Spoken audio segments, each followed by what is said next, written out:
Keberadaan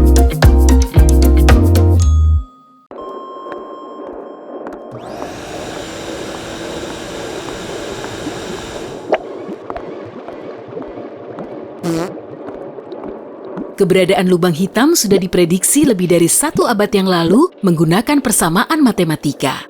Walau kita telah berhasil memotretnya untuk pertama kali, lubang hitam masih menyimpan banyak rahasia. Seperti kembarannya yang bahkan lebih misterius, lubang putih yang benar saja. Bayangkan jika kita bisa merekam lubang hitam dalam video, menontonnya menyedot dan memangsa benda apapun yang mendekat, bahkan cahaya. Sekarang, ambil rekaman ini dan putar terbalik. Beginilah gambaran lubang putih, kebalikan dari lubang hitam yang memuntahkan benda-benda. Mari kita ambil contoh yang lebih sederhana. Pergilah ke tempat cuci piring. Nyalakan keran dan lihat air mengalir ke saluran pembuangan. Bayangkan saluran ini adalah lubang hitam. Tarikannya terlalu kuat bagi aliran air untuk menghindar. Sekarang fokus pada aliran airnya. Saat menyentuh permukaan bak cuci piring, air menyembur ke segala arah dengan sangat kuat sehingga air tidak dapat mengalir kembali. Seperti inilah kerja lubang putih. Jika kamu bisa meluncur keluar angkasa dengan roket, kamu akan menemui tantangan terbesar, gravitasi bumi yang takkan melepaskanmu. Kecuali mesin yang digunakan sangat kuat dan kecepatanmu cukup mencapai apa yang dinamakan kecepatan lepas. Sementara itu, gravitasi lubang hitam sangat besar sehingga sulit menjangkau kecepatan lepasnya yang lebih besar daripada kecepatan cahaya. Dan tak ada saingannya di alam semesta. Bayangkan gaya gravitasi ini dengan arah yang berbeda. Alih-alih menyedot, gaya ini mendorong keluar. Seperti halnya tidak dapat lepas dari lubang hitam, cahaya juga tidak dapat mendekati lubang putih. Terdengar aneh karena lubang putih memiliki massa, jadi seharusnya juga punya gravitasi. Seperti objek ruang angkasa lainnya, lubang putih seharusnya menarik materi lain. Layaknya matahari yang membuat planet-planet melayang di sekitarnya, atau seperti bumi membuat kakimu tetap menapak di tanah. Lubang hitam punya batas luar yang disebut horizon peristiwa. Di dalamnya terdapat gravitasi yang paling kuat. Jika melewati batas ini, maka benda tak akan bisa melepaskan diri. Sebaliknya, horizon peristiwa dari lubang putih akan menjadi perbatasan yang tak bisa ditembus. Lubang hitam terus-menerus melahap materi di sekitarnya. Awan gas berukuran besar dan debu yang tidak tersedot akan berputar di sekelilingnya.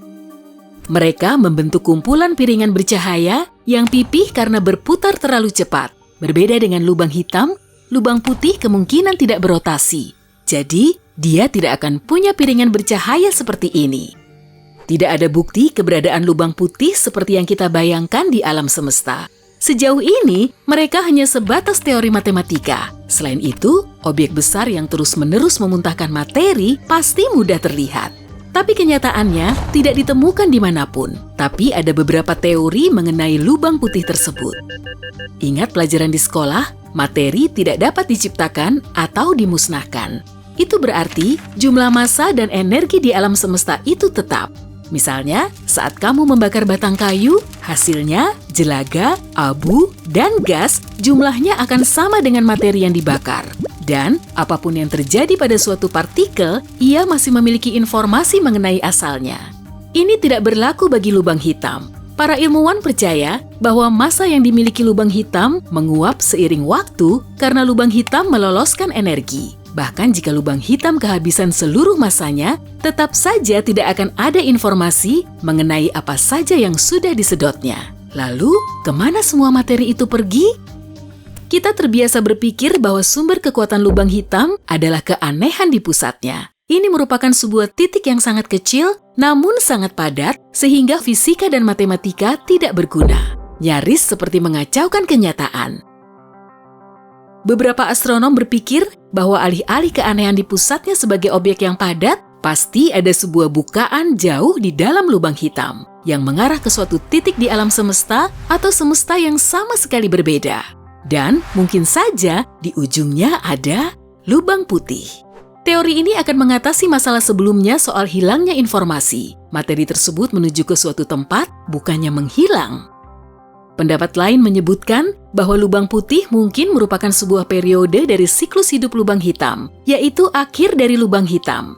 Jika terus kehilangan massa, Suatu saat lubang hitam akan kehabisan masanya, lalu menghilang. Tapi di tahapan akhir ini, ia mungkin saja berubah jadi lubang putih. Ini menjelaskan mengapa kita tidak dapat mendeteksinya, karena hampir mustahil menemukan lubang hitam yang menguap, di mana penguapannya membutuhkan waktu yang sangat lama. Kita tahu bagaimana lubang hitam muncul. Sebuah bintang yang lebih besar daripada matahari mencapai saat di mana gravitasinya membuatnya hancur menjadi ledakan supernova. Ternyata lebih sulit untuk memahami bagaimana lubang putih terbentuk, selain anggapan bahwa ia adalah hasil dari penuaan. Penuaan sebuah lubang hitam alih-alih bintang. Lubang hitam pertama dalam sejarah alam semesta terbentuk sesaat setelah ledakan Big Bang. Dan lubang hitam pertama ini adalah kandidat yang pas untuk menghasilkan lubang putih. Pendapat ini juga membuat para astronom berpikir bahwa lubang putih mungkin jauh lebih kecil daripada panjang gelombang cahaya, yaitu berarti seukuran bakteri. Ini yang membuatnya tak terlihat. Tak akan ada yang bisa menggapainya karena kekuatan gaya tolaknya. Namun tetap saja, lubang putih memiliki massa. Dengan kata lain, mereka bisa jadi adalah materi gelap yang misterius, yang membentuk 85% dari alam semesta dan masih belum bisa diamati. Ada yang mengatakan bahwa ledakan Big Bang itu sama mencurigakannya seperti lubang putih. Sebuah titik kecil yang tiba-tiba meledak dan menyebar ke segala arah, menghasilkan semua materi yang kemudian menjadi bintang, galaksi, planet, dan kehidupan. Pada 2006, satelit NASA menangkap ledakan sinar gamma yang sangat kuat.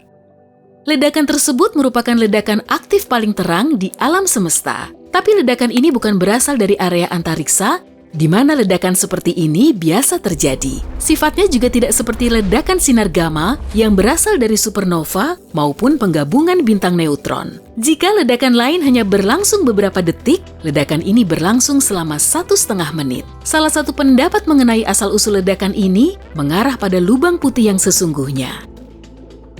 Namun, tetap saja, jawaban yang paling mungkin mengenai misteri lubang putih adalah perhitungan dan prediksi kita mengenai alam semesta belum sepenuhnya tepat. Dalam kasus ini, lubang putih hanya merupakan model matematika yang keren untuk diutak-atik dan dipikirkan.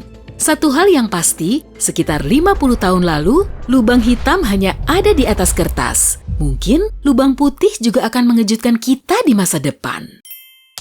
Hey, jika kamu belajar hal baru hari ini, klik suka untuk video ini dan bagikan dengan teman. Berikut beberapa video keren lain yang pasti kamu suka. Cukup klik video di salah satu sisi layar, dan ingat, tetaplah di sisi terang kehidupan.